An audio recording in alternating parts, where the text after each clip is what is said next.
Hello friend, welcome to my channel JD science classes में आप सभी का स्वागत है। जैसा कि हम यूपी पुलिस कांस्टेबल के लिए हिंदी के प्रैक्टिस सेट सॉल्व कर रहे हैं, तो आज हम एक नए प्रैक्टिस सेट के साथ उपस्थित हुए हैं। आशा करता हूँ आप सभी अच्छे होंगे और आपकी तैयारी बढ़िया चल रही होगी। अगर आप हमारे चैनल पर नए हैं तो चैनल को सब्सक्राइब कर लीजिएगा और बेल आइकन प्रेस कर दीजिएगा ताकि आपको नोटिफिकेशन मिलता रहे। आइए देखते हैं, पहला प्रश्न है। पहला प्रश्न है कि रिक्शा किस भाषा के शब्द हैं।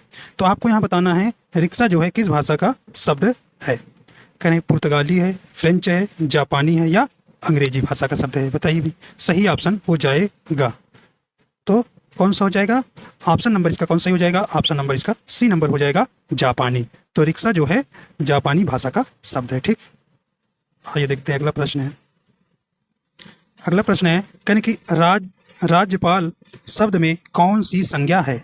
तो राज्यपाल में आपको संज्ञा बताना है। कहने की व्यक्तिवाचक संज्ञा है, समूहवाचक है, जातिवाचक है या भाववाचक है। बताइए भी, तो सही ऑप्शन आपका यहाँ हो जाएगा तो कौन सा हो जाएगा भी? तो सही ऑप्शन आपका ऑप्शन नंबर यहाँ सी नंबर सही हो जाएगा। राज्यपाल में जो है जातिवाचक संज्ञा है। ठीक है, जैसे किसी विशेष पद जिसका एक सिंगल ही पद हो उसको हम किस में रखते हैं? जातिवाचक संज्ञा में रखते हैं, ध्यान रखिएगा। ठीक है, तो यहाँ पे आपका सी नंबर यहाँ सही हो जाएगी। और जानते हैं आप संज्ञा कितनी प्रकार की होती है? 5 प्रकार की होती है। देखिए, जैसे व्यक्तिवाचक संज्ञा, जातिवाचक संज्ञा, भाववाचक संज्ञा, समूहवाचक संज्ञा और द्रव्यवाचक संज्ञा। ठीक है, तो इस प्रकार आपका यहाँ सी नंबर सही हो जाएगा। अगला देखते हैं अभी। अगला प्रश्न है, कह रहे हैं कि अभ्यागत शब्द में मूल शब्द आपको बताना है। तो अभ्यागत शब्द में मूल शब्द क्या होगा? कह रहे हैं कि आगत होगा, अभी होगा, अगत हो गया, आगति होगा। सही ऑप्शन कौन सा हो जाएगा? तो अभ्यागत में मूल शब्द आपका क्या हो जाएगा भाई? ऑप्शन नंबर इसका ए नंबर हो जाएगा, आगत सही हो जाएगा। आइए देखते हैं अगला प्रश्न है। अगला प्रश्न है, करें निम्न में अंतस्थ व्यंजन है। तो आपको इसमें बताना है कौन सा अंतस्थ व्यंजन है। देखिए, कह रहे कि क, स, ह या। बताइए भी, सही ऑप्शन हो जाएगा। तो सही ऑप्शन आपका कौन सा हो जाएगा? ऑप्शन नंबर डी हो जाएगा। या जो है अंतस्थ व्यंजन के अंतर्गत आता है। तो अंतस्थ व्यंजन कितने भाई? आपके 4 हैं। कौन कौन से? पहला है या, दूसरा र, तीसरा ला और चौथा कौन है? वाह। ठीक, तो ये आपके अंतस्थ व्यंजन के अंतर्गत आते हैं। देखिए, का जो है ये कैसा है? ये कंठ वर्ग के अंतर्गत आता है। ठीक है, और स और हा ये कौन से हैं? ये आपके ऊष्म व्यंजन के अंतर्गत आते हैं। किसके भाई? ऊष्म व्यंजन। ऊष्म व्यंजन के अंतर्गत भी 4 व्यंजन आते हैं। आपका कौन से हैं? स, खटकोर वाला सा हो गया, और स और हा। ठीक है, ये आपके कैसे हो गए? ये आपके 4 जो हैं ऊष्म व्यंजन के अंतर्गत आएंगे। ठीक है, तो यहाँ आपका ऑप्शन नंबर डी यहाँ सही हो जाएगा। चलिए अगला देखते हैं।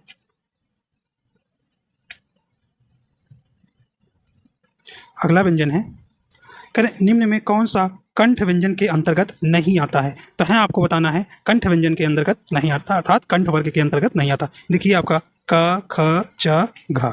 बताइए भाई, सही ऑप्शन कौन सा हो जाएगा? देखिए, नहीं वाला आपको बताना है, ध्यान दीजिएगा, नहीं वाला। तो नहीं वाला आपका मतलब कौन सा हो जाएगा? ऑप्शन नंबर सी नंबर सही हो जाएगा। या तालुका है। किसका भाई? तालुका। ये क्वेश्चन एसआई में जो है आपके पूछा गया था। ठीक है, तो आपको बताना है तो कौन सा भाई? तो यहाँ पे चा जो है ये किसके अंतर्गत आएगा? ये तालु के आएगा, ये कंठ के नहीं। तो देखिए, कंठ के अंतर्गत आपका का वर्ग आता है जिसमें क, ख, ग, घ और अंग आता है ना। तो इस प्रकार आपको ध्यान रखना है। तो यहाँ से आपके 1 क्वेश्चन 2 क्वेश्चन जरूर आते हैं। ठीक है ठीक है, चलिए आगे चलते हैं। अगला है, अगला प्रश्न है, कह रहे कौन सा शब्द अविकारी नहीं है। तो इसमें बताना है कि कौन सा शब्द अविकारी नहीं है। देखिए, अविकारी शब्द को अव्यय भी कहते हैं। ठीक है, अव्यय को जो है अविकारी शब्द भी कहते हैं। देखिए, करें आज, कल, इधर, किसे। तो सही ऑप्शन आपका कौन सा हो जाएगा? ऑप्शन नंबर इसका डी नंबर हो जाएगा। किसे जो है आपका अविकारी शब्द नहीं है, जिसे आप अव्यय कहते हैं। ठीक है, तो अव्यय को अविकारी शब्द अविकारी भी कहते हैं। ठीक, तो अव्यय क्या है? अव्यय के कितने भेद होते हैं? आपके यहाँ 4 भेद होते हैं। तो अव्यय जानते हैं ऐसे शब्द जिनमें लिंग, वचन, पुरुष, कारक आदि के कारण कोई विकार नहीं आता, अव्यय कहलाते हैं। ठीक है, तो आज, कब, इधर, किंतु, परंतु, क्यों, जब, तब, तो ये सब आपके क्या कहलाते हैं? अविकारी के अंतर्गत आते हैं। ठीक है, जिन्हें आप अव्यय कहते हैं। तो अव्यय आपके 4 प्रकार के होते हैं। किन्हें? क्रिया विशेषण अव्यय, संबंध बोधक अव्यय, समुच्चय बोधक अव्यय और चौथा है विस्मयादि बोधक अव्यय। ठीक है, तो आपका यहाँ डी नंबर सही हो जाएगा। अगला देखते हैं। अगला प्रश्न है, कह रहे कि अनुरूप का विलोम, तो आपको बताना है इसमें अनुरूप का विलोम क्या हो जाएगा। कह रहे कि विरूप होगा, प्रतिरूप होगा, अपरूप होगा या व्यतिरूप होगा। सही ऑप्शन हो जाएगा, तो ऑप्शन नंबर कौन सा हो जाएगा भाई यहाँ पे, ऑप्शन नंबर बी नंबर हो जाएगा प्रतिरूप। तो अनुरूप का विलोम प्रतिरूप होगा। अगला है,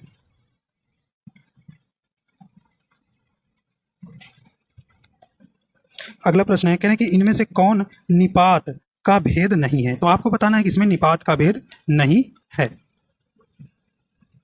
तो सही ऑप्शन कौन सा जाएगा? कह रहे हैं तुलना बोधक, आदर बोधक, प्रश्न बोधक या संख्यावाचक।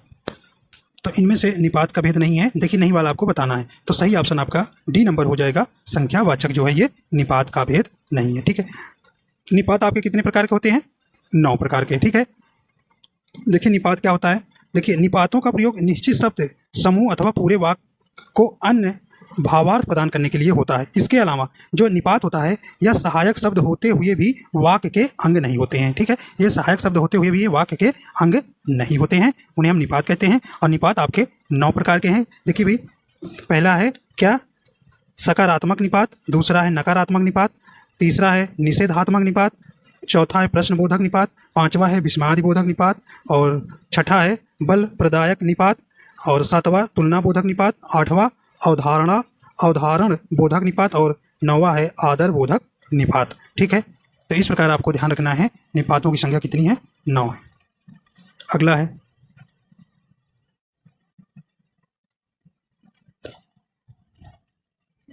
अगला प्रश्न है, कह रहे कि घनश्याम शब्द में कौन सा समास है। तो आपको यहाँ बताना है घनश्याम शब्द में कौन सा समास है। कह रहे कि कर्मधारय, तत्पुरुष, द्वंद्व या इनमें से कोई नहीं। सही ऑप्शन आपका कौन सा हो जाएगा? सही ऑप्शन आपका कौन सा हो जाएगा? ऑप्शन नंबर ए हो जाएगा, कर्मधारय समास। तो घनश्याम का आप समास विग्रह करेंगे, घन जैसा श्याम। क्या भाई? घन जैसा श्याम।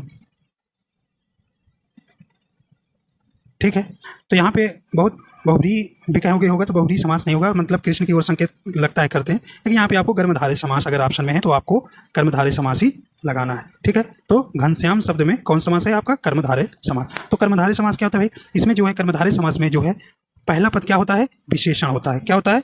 विशेषण होता है। ठीक है, विशेषण होता है। और अंतिम पद क्या होता है? संज्ञा या विशेष होता है, उसे हम कर्मधारय समास कहते हैं। और देखिए तत्पुरुष समास क्या होता है भाई? तत्पुरुष समास में जिस समास का अंतिम पद क्या होता है? प्रधान होता है, उसे तत्पुरुष समास कहते हैं। ठीक है, और इसमें जो है विभक्ति का क्या होता है? लोप हो जाता है। ठीक है, और द्वंद्व समास आप जानते हैं। द्वंद्व समास क्या होता है? जिसमें दोनों पद प्रधान होते हैं, वहाँ पर द्वंद्व समास होता है। ठीक है, जैसे माता पिता, दिन रात। ठीक है, तो यहाँ पे आपको ध्यान देना। और ये हैपन से जुड़े रहते हैं, ठीक, संयोजक चिन्ह से। और आप जानते हैं समास जो है 6 प्रकार के होते हैं। ठीक है, तो ये परिभाषाएं भी आपसे पूछा जाता है। तो पिछली बार तो आपको परिभाषाएं कुछ अलंकार से भी पूछ ली गई थी, तो ध्यान दीजिएगा, परिभाषाएं आपको याद होना चाहिए। यानी कि सदा ही बहुवचन में प्रयुक्त होने वाला शब्द है। तो आपको बताना है कि सदा ही बहुवचन में प्रयुक्त होने वाला शब्द है। देखिए यूपीएसआई में जो ये प्रश्न आया हुआ था, बताइए भाई। करें मुनि, प्रत्येक, घर, दर्शन।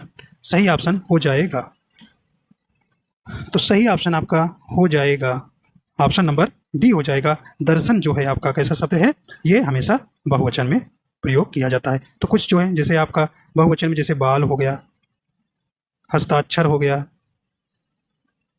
हस्ताक्षर, प्राण, आंसू, होश, ये कुछ शब्द हैं जो आपको याद रखना है कि हमेशा कैसे होते हैं? बहुवचन में ही प्रयोग किए जाते हैं। आइए देखते हैं अगला प्रश्न है।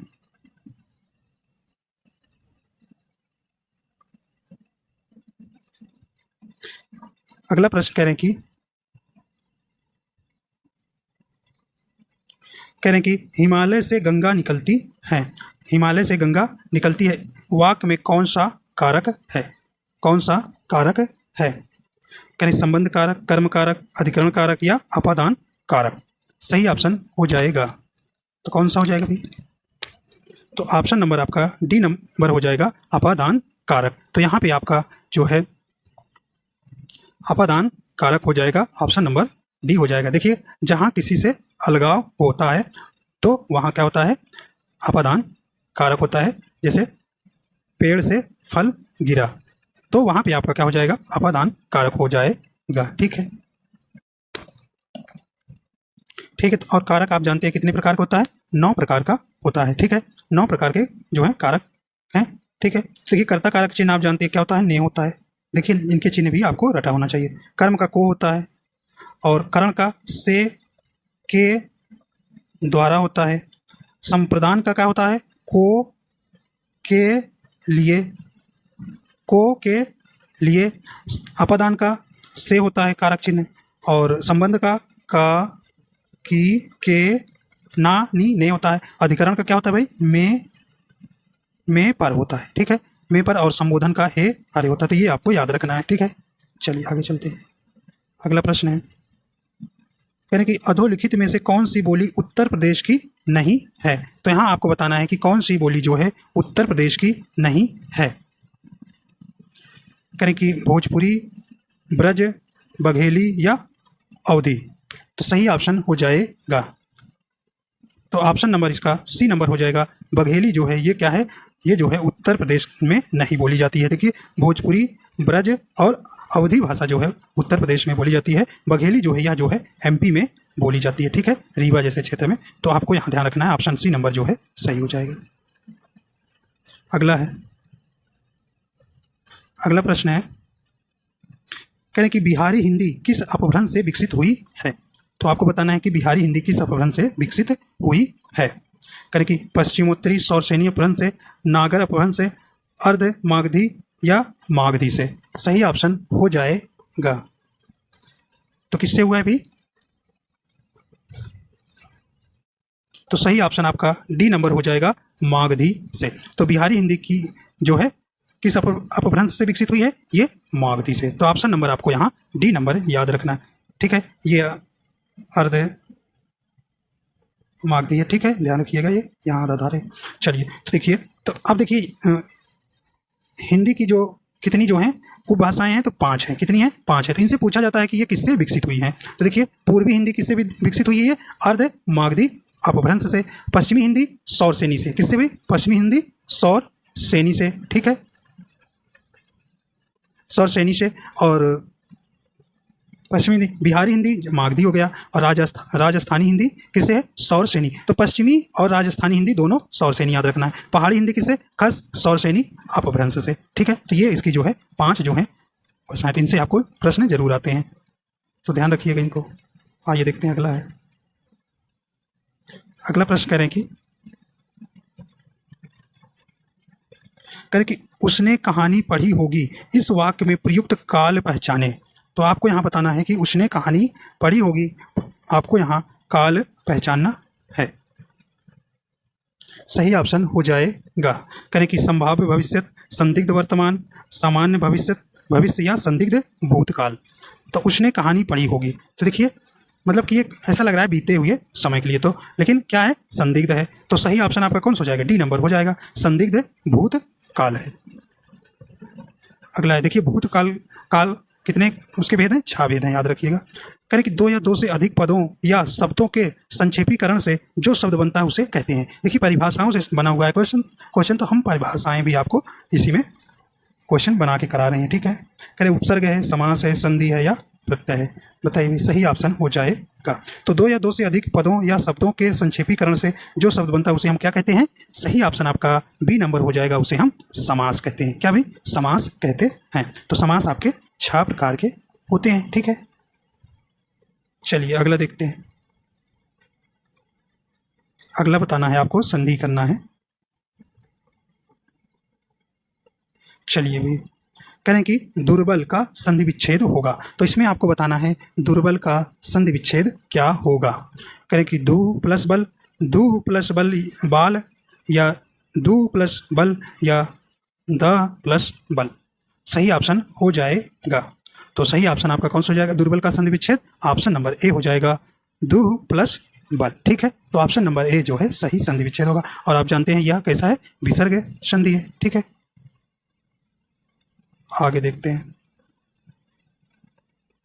अगला प्रश्न है, अगला प्रश्न करें कि खग, देखिए यहाँ पे आए पेन रहेगा बीच में, खग कुल कुल सा बोल रहा रेखांकित शब्दों का अलंकार है। मतलब इसमें आपको अलंकार बताना है। कह रहे रूपक है, श्लेष है, यमक है, उपमा है। देखिए यहाँ पे कुल कुल, ये आपको ध्यान देना है। तो कुल, देखिए पहले कुल का क्या है, पहले कुल का अर्थ है समूह। क्या भाई, समूह। और जो दूसरे कुल का क्या है, या स्वर से संबंधित है। किससे, स्वर से संबंधित है। ठीक है, स्वर से संबंधित है। तो इस प्रकार देखिए, जब एक ही शब्द कई बार आए और उसका अर्थ क्या हो, अलग अलग होता है, तो वहां कौन सा अलंकार होता है भाई, वहां आपका कौन सा अलंकार होता है। तो सही ऑप्शन हो जाएगा सी नंबर, यमक अलंकार। ठीक है, तो यमक अलंकार की परिभाषा भी याद रखिएगा कि जहां एक ही शब्द कई बार आए और उसका जो है अर्थ क्या होता है, अलग अलग होता है, वो जो है आपका क्या कहलाता है, यमक अलंकार। यमक अलंकार। तो इसी प्रकार देखिए श्लेष अलंकार जो होता है, श्लेष अलंकार कैसा होता है, श्लेष अलंकार वह होता है जिसमें एक ही शब्द आए और उसके कई अर्थ हों, तो वहां पे आपका क्या होता है, श्लेष अलंकार होता है। ठीक है, तो इसमें इतना अंतर है दोनों में। तो यहाँ पे आपका यमक अलंकार हो जाएगा। अगला है, कहने की पीपर पात सरिस मन डोला, इस पंक्ति में कौन सा अलंकार है, बताइए भाई। पीपर पात सरिस मन डोला में कौन सा अलंकार है। कह रहे उपमा अलंकार, उत्प्रेक्षा अलंकार, यमक अलंकार या रूपक अलंकार। तो बताइए भाई, सही ऑप्शन सही हो जाएगा। तो यहाँ पे कौन सा हो जाएगा, ऑप्शन नंबर पहला हो जाएगा, उपमा अलंकार है। तो पीपर पात सरिस मंडोला में कौन सा अलंकार है, उपमा अलंकार है। अगला प्रश्न है, कहने की सखी वे मुझसे कह कर जाते पंक्ति में रस है। तो यहाँ आपको बताना है कौन सा रस है। बताइए भाई, सही ऑप्शन हो जाएगा। कहने वीर रस है, वियोग श्रृंगार रस है। देखिए ये श्रृंगार याद रखिएगा, सही शब्द है। ठीक है, भक्ति रस है या हास्य रस है। बताइए भी, सही ऑप्शन हो जाएगा। तो सखी वे मुझसे कहकर जाते पंक्ति में रस है। तो सही ऑप्शन क्या हो जाएगा आपका, ऑप्शन नंबर यहाँ पे बी नंबर सही हो जाएगा, वियोग श्रृंगार रस है। ठीक है, तो यहाँ पे सखी वे मुझसे कहकर जाते, मतलब उससे उनसे बता के यहाँ जो है नहीं गए हैं, जिस कारण से वह जो है महिला जो है अपने सखी से पूछ रही, कह रही है कि वे मुझसे क्या है बता कर जाते हैं। मतलब इसमें क्या है, एक वियोग है। ठीक है, तो यहाँ पर वियोग श्रृंगार रस हो जाएगा। अगला है, कहने की रसराज किस रस को कहा जाता है। बताइए भाई, रसराज किस रस को कहा जाता है। कहने की श्रृंगार रस को, भक्ति रस को, वीर रस को या करुण रस को। बताइए भाई, सही ऑप्शन हो जाएगा। तो रसराज किस रस को कहा जाता है, तो ऑप्शन नंबर पहला हो जाएगा, श्रृंगार रस को जो है कहा जाता है। ठीक है, तो आप जानते हैं रस कितने प्रकार के हैं, 9 प्रकार के रस होते हैं। तो इनके स्थायी भाव आपसे पूछा जाता है। तो देखिए स्थायी भाव इनके कैसे होते हैं। देखिए श्रृंगार रस का स्थायी भाव क्या होता है, रति होता है। करुण रस का स्थायी भाव शोक, वीर रस का उत्साह, हास्य रस का हास्य, रौद्र रस का स्थायी भाव क्रोध, बीभत्स रस का घृणा या जुगुप्सा, भयानक रस का स्थायी भाव भय, अद्भुत रस का स्थायी भाव विस्मय और शांत रस का जो है निर्वेद होता है। ठीक है, स्थायी भाव। आइए अगला देखते हैं।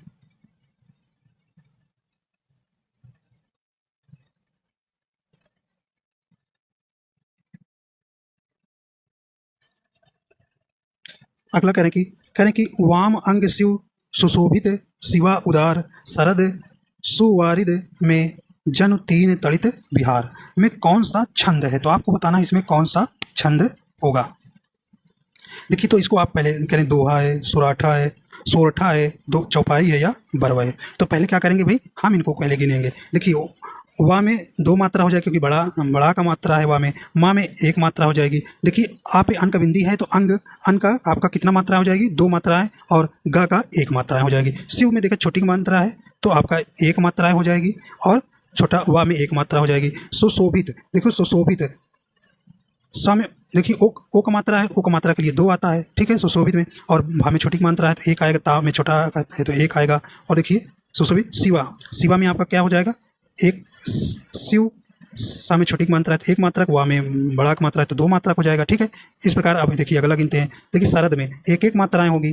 देखिए सुवारिद में आपकी देखिए सु में छोटा मात्रा है, 2 मात्रा हो जाएगी। और वा में आपका किसा है, वा में शिव उदार। ठीक है, तो सा में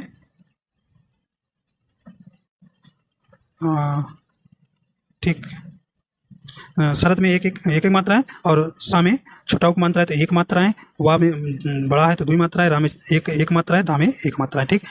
और आपका में आपका दो मात्राएं होंगी क्योंकि इनकी बिंदी लगी है, में दो मात्राएं होंगी, और जनु में जा में एक मात्रा है, ना में एक मात्रा है, जनु। तो ऐसे करना। तो अब इनको हम क्या करेंगे, गिनेंगे। पहले गिन लेते हैं पहले इतना। तो क्या आता है देखिए, 2 3 2 5 6 1 7 1 8 8 2 10 1 11 1 12, ठीक है, 12।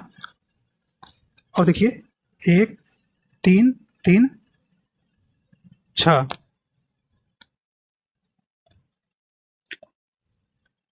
देखिए उदार में दो मात्रा, यहाँ पे दो मात्राएं हो जाएंगी। तो देखिए 1 3 हो गया, 1 2 4 4 4 3 7। तो देखिए इसमें जिसमें 12 और 7 मात्राएं किस में आती है, 12 और 7 मात्राएं किस में होती हैं, तो ये इस प्रकार से आपको गिनना है, मात्राएं आपको गिनना आ जाए बस। तो 12 7 किस में मात्राएं होती हैं, तो ये आपकी बारहवें में होती हैं। किस में होती हैं, बारहवें में, ठीक है, बारहवें में होती हैं। इसको हटा रहे हैं तो देखिए आपका यहाँ ऑप्शन नंबर डी हो जाएगा।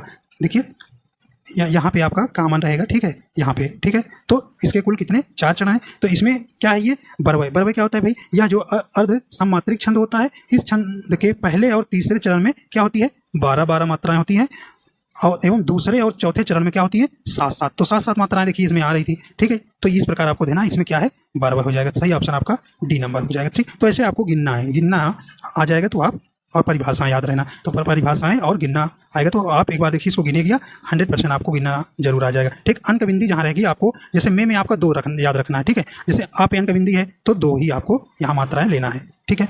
और बड़ा की मात्रा में आपको 2 गिनना है, बड़ी की मात्रा में 2 गिनना है, ठीक है। ओ में आपको 2 ही मात्राएं लेना है।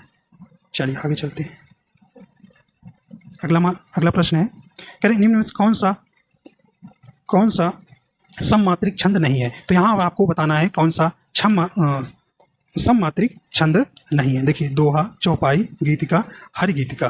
तो सही ऑप्शन हो जाएगा, देखिए चौपाई भी आपका सममात्रिक है, गीतिका भी है और हरि गीतिका है, ठीक है। यहाँ पे दोहा जो है आपका, ये जो है आपका कैसा है, ये अर्ध सममात्रिक छंद के अंतर्गत आएगा। तो ऑप्शन नंबर ए जो है आपका सममात्रिक छंद नहीं है। तो दोहा कैसा है, अर्ध सममात्रिक छंद है, ठीक है। चौपाई में जानते हैं आप 16 मात्राएं होती हैं। रोला में कितनी होती हैं, रोला भी आपका सममात्रिक छंद के अंतर्गत आता है। गीतिका में 26 मात्राएं होती हैं, और हर गीतिका में 28 होती हैं, ठीक है। तो ये आपको ध्यान रखना है, ठीक।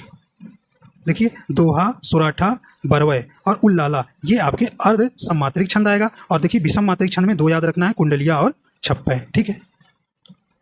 अगला देखते हैं, करें इनमें से कौन सी जयशंकर प्रसाद की रचना नहीं है। तो यहाँ पे आपको बताना है जयशंकर प्रसाद की इनमें से कौन सी रचना नहीं है। करें कि लहर, झरना, कमायनी या अनामिका।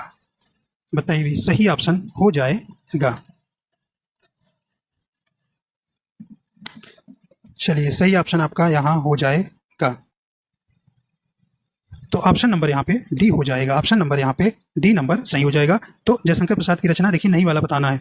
तो देखिए अनामिका जो है यह जयशंकर प्रसाद जी की रचना नहीं, तो ये किसकी है, ये सूर्यकांत त्रिपाठी की है, सूर्यकांत त्रिपाठी, ठीक है, अनामिका, ठीक है। लहर, झरना, कमायनी, ये जयशंकर प्रसाद जी की रचना है।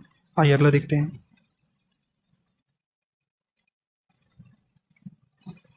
अगला है, करें कि मधुशाला किस लेखक लेखिका की कृति है। तो यहाँ पे आपको बताना है मधुशाला किस लेखक लेखिका की कृति है। करें कि हरिवंश राय बच्चन की, यशपाल की, जैनेन्द्र कुमार की या कन्हैया कुमार की। सही ऑप्शन हो जाएगा। तो सही ऑप्शन आपका कौन सा हो जाएगा, ए नंबर हो जाएगा, हरिवंश राय बच्चन की जो है मधुशाला है, ठीक है। देखिए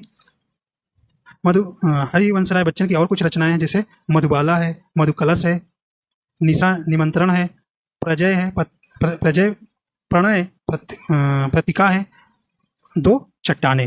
तो 2 चट्टाने इनकी क्या है, हरिवंश राय बच्चन की रचना है, तो याद रखिएगा ये। अगला है, कह रहे हैं कि परमाल रासो के लेखक कौन है। तो यहाँ पे आपको बताना है परमाल रासो के लेखक कौन है। कह रहे हैं कि मैथिली शरण गुप्त है, विष्णु प्रभाकर हैं, कबीरदास हैं या जगनिक है। सही ऑप्शन आपका हो जाएगा, सही ऑप्शन आपका यहाँ डी नंबर हो जाएगा, जगनिक है। तो परमाल रासो किसने लिखा है, जगनिक है। अगला है,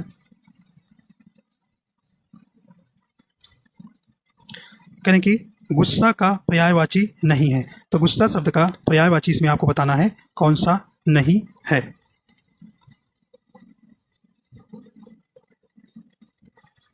यानी कि क्रोध, अमरस, क्षोभ या निकेतन।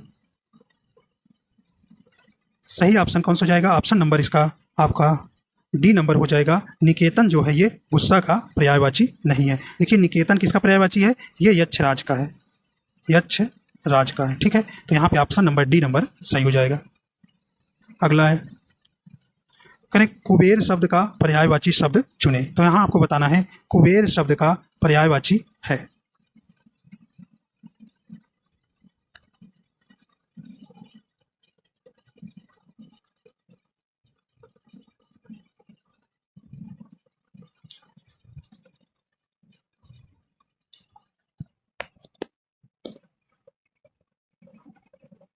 सही ऑप्शन कौन सा हो जाएगा? तो ऑप्शन नंबर आपका सी नंबर हो जाएगा, अलंकेश। अलंकेश जो है आपका कुबेर शब्द का पर्यायवाची हो जाएगा। देखिए वहाँ पे गलती है, अलंकेश किसका है? ये यक्ष राज का है, यक्ष राज का पर्यायवाची। तो ऑप्शन नंबर यहाँ सी हो जाएगा। कुबेर शब्द का पर्यायवाची शब्द क्या है?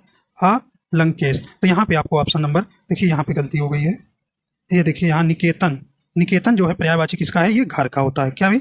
ये घर का होता है। ठीक है, निकेतन जिसे आप निवास, मकान, गृह, निलय या आलय कहते हैं। तो निकेतन जहाँ पे आपका किसका घर का पर्यायवाची है। ठीक है, तो यहाँ सुधार कर लीजिएगा, गलती हो गई थी। चलिए आगे देखते हैं।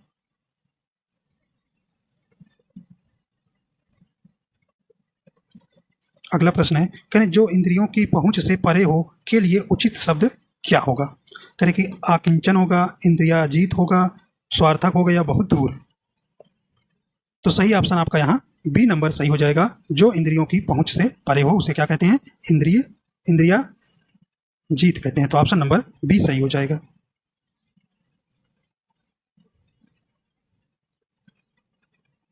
अगला प्रश्न है,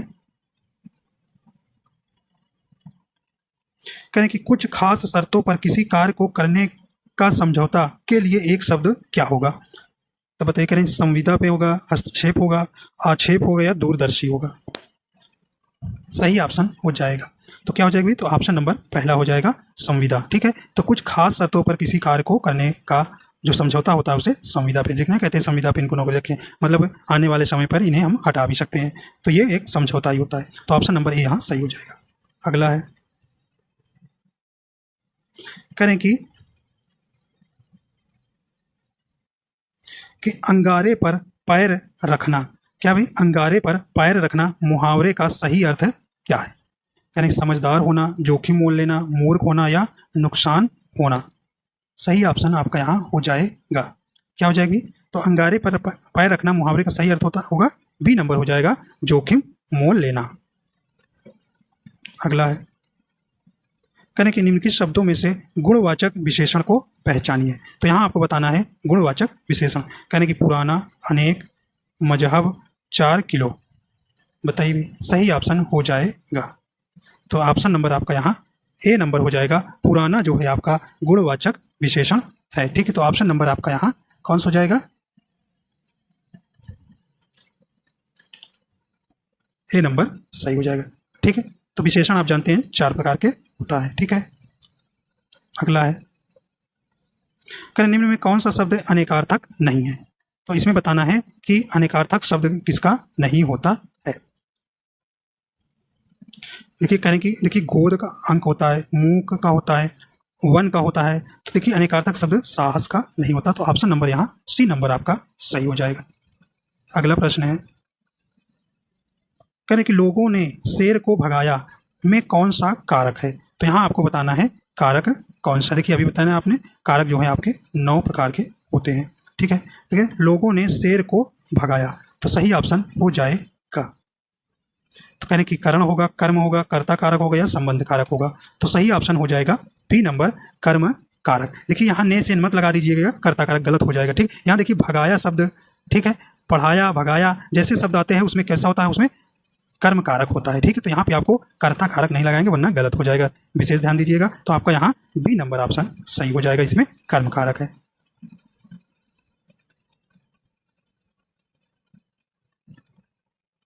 तो अच्छा, यहाँ कारक जो है मैंने कितना लिख दिया था, 8 लिख दिया था, 9 लिख दिया था ना, तो 8 है भाई, सॉरी। चलिए आगे देखते हैं। कौन सी बोली बिहारी की नहीं है? कौन सी बोली बिहारी की नहीं है? बताइए भी, यहाँ पे आपको बताना है कि कौन सी बोली जो है बिहारी के अंतर्गत नहीं आएगी। सही ऑप्शन आपका यहाँ हो जाएगा जयपुरी, मैथिली, भोजपुरी या मगही। बताइए भी, सही ऑप्शन हो जाएगा तो कौन सा हो जाएगा? तो ऑप्शन नंबर ए हो जाएगा। जयपुरी जो है ये बिहारी बोली के अंतर्गत नहीं आती है। मैथिली आती है, भोजपुरी आती है और मगही, ये 3 आती है। ठीक है, 3 याद रखिएगा, ये तीनों आती है। लेकिन जयपुरी किसके अंतर्गत आती है? ये जो है राजस्थानी हिंदी के अंतर्गत आती है। क्या भाई? राजस्थानी के अंतर्गत आती है। ठीक है, तो इस प्रकार आपको ध्यान रखना है। अगला है,